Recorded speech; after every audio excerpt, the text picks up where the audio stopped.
Rob, I'm going to stay with you. Moving on to cricket, the Proteas losing the Test series. I believe that's the first Test series they've lost abroad in 9 years since 2006. Yeah, Thank yeah. God it's not 13 years. And surprisingly dominating the one-day series. I think people probably suspected it would be the other way around. What did you take from these three Test matches? I know that there's been a lot of sort of interruptions and stuff with the elements. But with one to play, what kind of a response are you expecting from the Proteas? Yeah, it's an interesting. Yeah, I mean, hopefully there will be some sort of response. I hope they don't treat it too much as a dead rubber game. Normally, they're the ones used to perhaps playing a dead rubber game the other way around. In other words, having won a series, because we've been so decent in Test cricket over the years that we're used to often, playing dead rubber games at the tail end of series. This time, we're looking to salvage a bit of pride. In some ways, they don't deserve to be 2-0 down. It almost looks worse on paper than it is.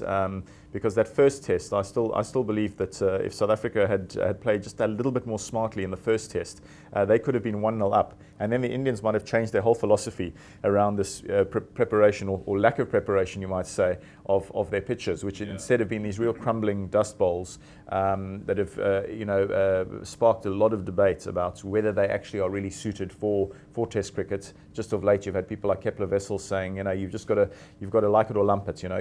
What you see is what you get when you go on tour, and teams come here and they sometimes get caught on green mambas and so on.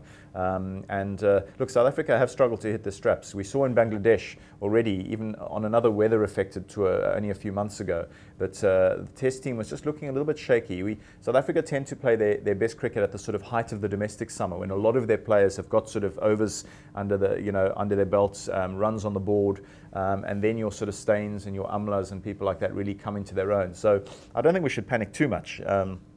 And records are there to be broken. In some ways, maybe there's a little bit of a relief now that that overseas record has been shattered. And frankly, we can actually put a bit of effort into our home performances, which haven't been that smart. We've struggled to beat both England and Australia. We haven't yet beaten Australia post-isolation in South Africa. That's to be borne in mind. So, maybe they must regroup and refocus on just getting a more of a sort of a ruthless streak going at home.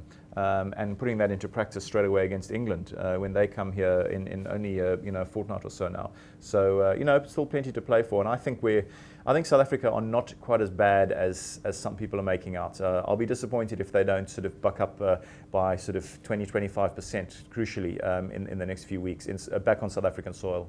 And staying with Test cricket, tell us about this pink ball that has been experimented with and I believe quite a success in Australia. Yeah, I believe so. Everyone's raving about that match. I was saying to Rob earlier, it also only lasted 3 days, which was the same length as the controversial pitch prepared for the India-South Africa game this weekend. But yeah, it was a great match. The ball a little bit difficult at times, I think, on TV to sort of see as it came off the pitch. But apparently the players didn't have too much trouble. There were a couple of drop catches, but you expect that in any sort of cricket. But it was a real humdinger of a match. New Zealand went down in that series as well, but they, I think, can feel a little bit aggrieved that one contentious decision when Australia were batting, apparently a hot spot that was, I don't know how the third umpire missed it, but given not out, Australia went on then to take a key lead into the second innings, and ended up winning by 3 wickets. But by all accounts, a big success, and as Rob mentioned, he chatted to Haroon Lorgat, and there's going to be a lot more experimenting with this pink ball. A lot more tests going to be played in the coming months and years. Certainly, it seems to be the way forward. Apparently, there were record crowds in Adelaide, up significantly from previous tests, obviously against different countries. But obviously easier to get down to the ground after work hours. Especially the test matches, and if they're not over at weekends, then you can get down after the sort of the tea break when it starts getting a little bit darker. So it's really just to sort of the bad light situation that you often have in Test matches, just to I was going to say, is it going to flow into the one-day format at all? Well, obviously, the floodlights is always an issue. Does it give the batting team the bowling team an unfair advantage? The poor batsman can't suddenly see, especially during that interim period between them coming on and being at full force. So, now with the pink ball, obviously easier to pick up. A lot of tests been done on this ball in night conditions. Obviously, if it's raining, there's still nothing you can do about that. But it seems to be the way to go. Obviously, trying their best to get spectators back to grounds. Test cricket a little bit dying in certain parts of the world, just not attracting enough fans to make it worthwhile. But yeah, look, I mean, it's that novel experience. You know, I don't think we're going to see a full what are the 3 or purists saying about this? You know, the real- Rob's more of a purist than I am, but you know, they're probably a little bit, you know, what is the word? They don't mind an experiment here or there. Whether it takes off, I think remains to be seen. You know, I don't think we're going to get full 3-match or 5-match test series all being played and, you know, under lights with a pink ball. You know, I think that would be taken a little bit too far. But you know, it would be nice to see like a test under lights, maybe somewhere in South Africa. Just it was one of the 3 or 4 test matches, just, you know, for something different. That's, you know, it's more along the lines of T20 cricket. You know, we're expecting that at night. Rob, the cricket purist, what do you think of this? Yeah, I don't think it's a bad idea at all. I think anything that prolongs Test cricket, you know, Test cricket faces so many challenges anyway.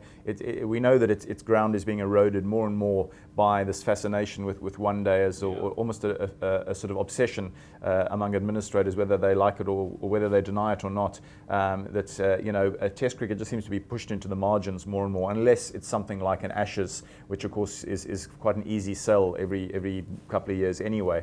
But for the rest of Test cricket, it's important for the game to be sort of you know, kept right up there in terms of its prestige. And I think this is a good step towards it. I think if it can be proved that the conditions aren't going to be too weighted in favour of say the bowling side, as Garen mentioned, in the twilight period and so on, and at night when you have things like the dew factor, it's not just floodlights, but it's at certain venues you've got to think about the dew factor. Is the pitch suddenly going to start nipping around crazily at night? Which is something that is a bit of a concern, but I'm all for it. I think the more they experiment with it and the more they can get it bedded down, then the better for the future of 5-day cricket.